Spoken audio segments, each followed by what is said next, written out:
Hi, my name is Tara Mitchell, and I will be teaching the HOT strategy of Predict, Shake, and See.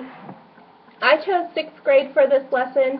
However, it does list that you can use it for 5th grade, but I was unable to locate any objectives for that grade level, as the Kansas College and Career Readiness Standards show that statistics and probability begin at the 6th grade level. The Kansas and College Career Readiness Standard was under the statistics and probability, like I mentioned, under the cluster is summarize and describe distributions, and the actual standard is number 4. Display numerical data in plots on a number line, including dot plots, histograms, and box plots.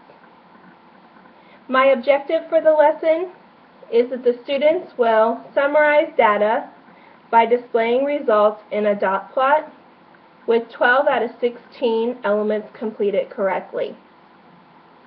My lesson begins by using a read aloud. I first selected the book, grab it.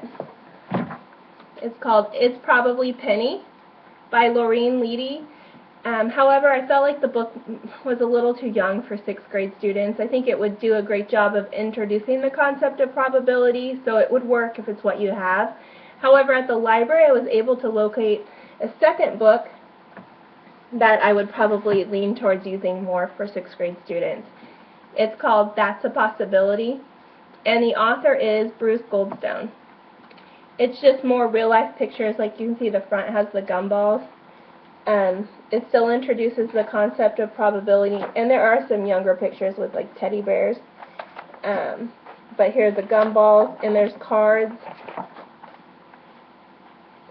So I felt like it just did a better job relating to a little bit of the older student.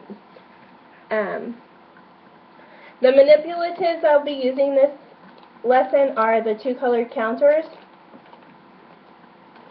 So one side is red, and then the other is yellow. Whoops, sorry, there's the yellow. In addition to these manipulatives, you'll need a cup for each group of students that they'll put the manipulatives in to shake and then toss out. In addition, I added a felt square. My mentor teacher that I have this semester actually introduced this concept to me. I've seen it before for keeping the noise down if they're using dice. However, she uses it to also cut the noise down if they're throwing out the dice, but she also uses it to keep throws under control.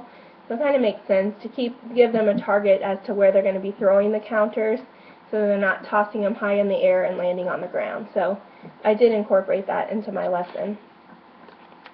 After my read aloud, I would work with the students. Each group, they'd be paired up with their shoulder partners, and they would be given 2 of the counters, the cup and the piece of felt. I would begin by demonstrating on the smartboard the use of how we would actually do a dot plot, assuming this is one of the first times that we've done this type of data organizing. So I would introduce the fact that we would need a title on our dot plot and then a line across their piece of paper, and instruct them that they will be keeping 1 dot plot or building 1 dot plot per group. We would also talk about probability, what does it mean, and what are our options when we're using just the 2 counters. What possible throws could we get? We would want to record each one. So we're throwing out 2, but we want to know of those 2, how many was it red-red as a combination? Was it red-yellow? Or was it, oops, I'm sorry, not red. Or was it yellow-yellow? Sorry, that's not the best handwriting. Hopefully you can see that.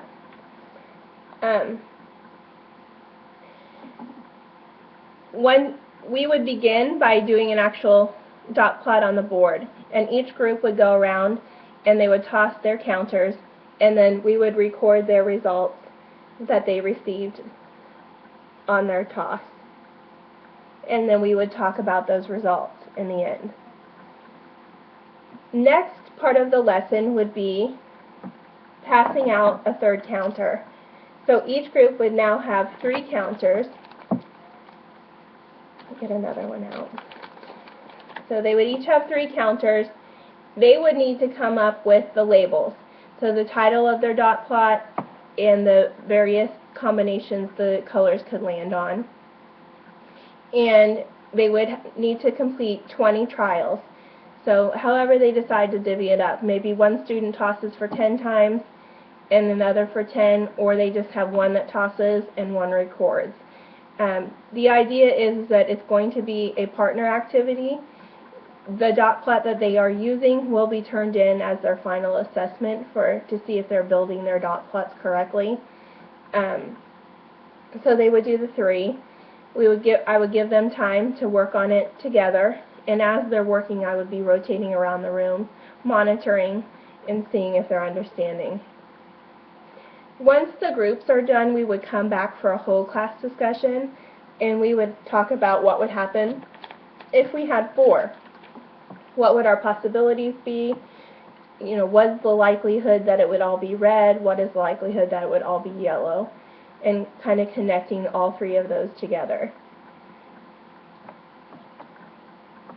The last part of my lesson is just completing the assessment. Like I mentioned earlier, the dot plots that they build together as in their groups would be used as their assessment tool. And I do have a rubric that I would share with them. It's kind of hard to see for you, but it talks about the title, accuracy of their plots, the neatness and attractiveness, and the labeling of the dot plot, making sure that they're understanding all the different sections that need to be displayed and organized in order to meet their goal. And the overall objective, like I said, they need to get 12 out of 16 points is the final objective on it. I think that's it. Thank you.